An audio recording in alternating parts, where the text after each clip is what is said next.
दीदी खाना हो गया है। अच्छा ठीक है, झाड़ू पोछा कर लो। ठीक है दीदी। दीदी हो गया। एक काम करो, मेरी अलमारी के सारे कपड़े सही से रख दो। ठीक है दीदी हो गया। अच्छा ये भी हो गया, तो एक काम करो, बाहर की बालकनी साफ कर दो। दीदी हो गया। हो गया? अच्छा ठीक है, मेरे लिए एक गिलास पानी ला दो।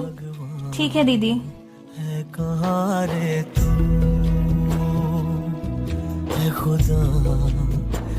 ओह शिट, पानी गिर गया। एक काम करो, रूम में वापस पोछा मार दो। बहुत होशियारी करती है ना मेरे साथ। अब देखती कैसे जाती पहले। दीदी सारा काम हो गया, घर पे जाऊँ क्या? क्या जब देखो तब घर जाने की बात करती हो? पगार तो तुम सारे दिन का लेती हो, काम सिर्फ तुम आधा दिन करती हो। पर दीदी काम तो मैं पूरा करती हूँ ना। अच्छा तो अब जबान लड़ाओगी मुझसे? नहीं दीदी, पर मैं भी एक इंसान हूँ, कोई काम करने वाली मशीन तो नहीं जो मेरे साथ आप इस तरीके का सलूक करती हो। आपके घर का नौकर भी इंसान ही होता है, तो उसके साथ अच्छे। जेठानी जी। हाँ देवरानी जी। जेठानी जी, वो मैं आपसे ये पूछने आई थी कि इनके फोन में बार बार किसी का कॉल आ रहा है, किसी का मैसेज आ रहा है, तो क्या आप मुझे पढ़कर बता देंगे इसमें क्या लिखा है? आपके देवर जी नहाने गए हैं। पर क्यों देवरानी जी, तुम्हें मैसेज पढ़ना नहीं आता है? नहीं जेठानी जी, मुझे अंग्रेजी पढ़ना नहीं आता है। कोई बात नहीं, मैं तुम्हें पढ़कर सुना देती हूँ। ठीक है जेठानी जी। अरे देवर जी तो देवरानी जी को धोखा दे रहे हैं। अगर ये बात देवरानी जी को पता चली तो उन्हें बहुत बुरा लगेगा। क्या हुआ जेठानी जी, बताइए ना क्या लिखा है इसमें।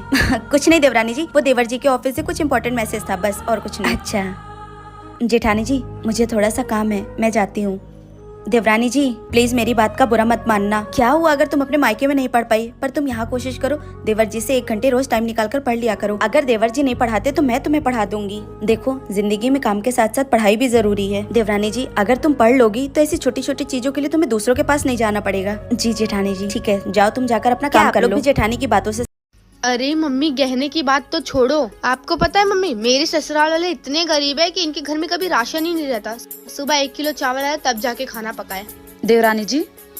जी दीदी। किचन में आओ, काम है। जी दीदी आई। मम्मी आपको क्या बताऊँ, कल रात को जेठ जी ने जेठानी जी को थप्पड़ मारा। मम्मी ये घर ना पूरा सीरियल है। इन लोग के ड्रामे तो कभी खत्म ही नहीं होते। देवरानी जी। जी दीदी। तुम इस परिवार की छोटी छोटी बातें अपनी माँ को क्यों बताती हो? तो दीदी मैं अपनी माँ को नहीं बताऊंगी तो किसको बताऊंगी? अगर बतानी ही है तो अच्छी बातें बताओ। अगर ऐसी बातें बताती रहोगी ना तो तुम इस परिवार को कभी नहीं अपना पाओगी, और तुम्हारे मम्मी पापा को भी लगेगा कि तुम यहाँ कभी खुश नहीं हो। अब शादी के बाद यही तुम्हारा परिवार और यही तुम्हारा घर है। मुझे लगता है तुम्हें ये सब बातें अपने मायके में नहीं बतानी चाहिए। जी दीदी, दोबारा मैं ऐसी गलती नहीं करूँगी। क्या मैंने सही कहा? अरे ये क्या, बहू अभी तक सोई है? ये तो इतनी देर तक नहीं सोती है। लगता है इसकी तबीयत खराब है। आज इसे आराम करने देती हूँ, वैसे भी काम करके थक जाती है बेचारी। अरे यार, आज तो इतना लेट हो गया। अब तो माँ जी मुझे छोड़ेंगी नहीं। जल्दी चल कृति, पूरा काम बाकी होगा। अब तो भगवान बचाए मुझे। माँ जी लाइए ना, दीजिए ना, मैं कर लेती हूँ। आप क्यों कर रही हैं? अरे रहने दे बहू, थोड़ा ही काम है, बस हो गया है। माँ जी सॉरी, मुझे माफ कर दीजिए। दोबारा से मैं कभी लेट नहीं उठूंगी, मुझसे कोई गलती। अरे ये क्या बोल रही है बहू, थोड़ा लेट हो गया तो क्या हो गया? कोई पहाड़ थोड़ी ना टूट गया। और एक दिन मैं खाना बना लूंगी तो कोई मर नहीं जाऊंगी। जब से तेरी शादी हुई है रोज तू ही तो काम कर रही है ना। अब जा और जाके आराम कर। मैं कोई बूढ़ी थोड़ी ना हुई हूँ, मैं तो अभी जवान हूँ। ठीक है माँ जी। आप और आपकी सासू माँ का भी रिश्ता इतना प्यारा है। अरे माँ, हमारी शादी के 2 हफ्ते होने आया है और यहाँ हमारे ससुराल में हमसे कोई बात नहीं करता। अकेले चुपचाप कमरे में बैठी रहती हूँ। एडजस्ट करने के लिए कुछ टाइम लगता है। कोई बात नहीं बेटा, तू चली जाया कर अपने सासू माँ के पास। ठीक है माँ, अब से मैं ऐसा ही करूँगी। तू चिंता मत कर, सब कुछ ठीक हो जाएगा। दीदी मैं क्या बताऊँ, ऐसी बहू मेरे पल्ले पड़ी है। दहेज में तो कुछ भी नहीं लेकर आई। मैं सोची थी कि दहेज में बहुत सारा सामान मिलेगा। शादी में इतना मेरा सारा खर्चा हो गया, मैंने सोचा दहेज में सारा घर भर जाएगा, एक गाड़ी भी मिलेगी। ये तो मेरी बातें ही नहीं सुनी, बिन दहेज के ले आए बहू, दोस्ती के चक्कर में पड़ के। सही कह रही हैं आप, पूरे मोहल्ले में बेइज्जती हो रही है कि दहेज के नाम पे इनकी बहू कुछ भी नहीं लेके आई। दीदी मुझे तो समझ में नहीं आ रहा है, मोहल्ले वाले के सामने मैं क्या मुँह दिखाऊंगी। छोटी। हाँ दीदी। मैं अपने ससुराल जा रही हूँ। क्या आप फिर से ससुराल जा रही हो? दीदी आपको पता है ना जीजू आपको कितना मारते हैं। नहीं, मैं नहीं जाने दूंगी आपको ससुराल। अरे नहीं छोटी, ऐसी कोई बात नहीं है। छोटी मोटी गलतियों पे तो ये सब होता ही रहता है। पर दीदी आपने ही तो बोला था ना कि मैं वापस ससुराल नहीं जाऊंगी।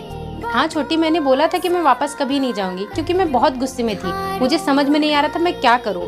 लेकिन हाँ, अभी मुझे अच्छे से समझ में आ गया है कि मेरा ससुराल ही मेरा सब कुछ है। दीदी एक बात कहूँ, जो पति अपनी पत्नी को मारता है और उसकी इज्जत को सरेआम नीलाम करता है, वो मर्द नहीं नामर्द होता है। छोटी, ये सब बात हम लड़कियों के लिए बहुत नॉर्मल होता है, क्योंकि हमें अच्छे से पता है हमारा गुजारा हमारे ससुराल में ही होने वाला है। दीदी जैसा आपको ठीक लगे।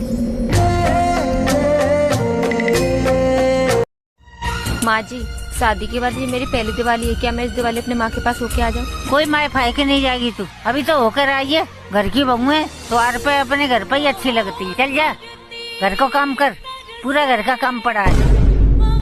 ठीक है माँ जी। बढ़िया ही मायके जाने वाली, जब देखो मायके मायके बोलती रहती है।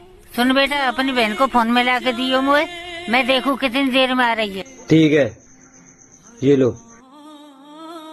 हाँ बेटा, कब आ रही है तू? नहीं माँ, मैं नहीं आ पाऊंगी। मेरी सास मुझे मायके जाने के लिए मना कर रही है और बोल रही है कि तू चलेगी तो पूरे घर का काम कौन करेगा। अरे कैसी सास है तेरी, बिटिया को आने नहीं दे रही है। तेरी सास घर का 2-4 काम कर लेगी तो उसके हाथ पैर नहीं टूट जाएंगे। चलो ठीक है माँ, घर का बहुत सारा काम पड़ा हुआ है, मैं अब रखती हूँ। ठीक है बेटा, पता नहीं आजकल की सासों को क्या हो जाता है। मेरी बेटी को मायके तलक नहीं आने देती हैं। क्या शादी के बाद इतनी पाबंदियाँ हो जाती है कि एक लड़की त्योहार पर अपने घर भी नहीं जा सकती? तो इस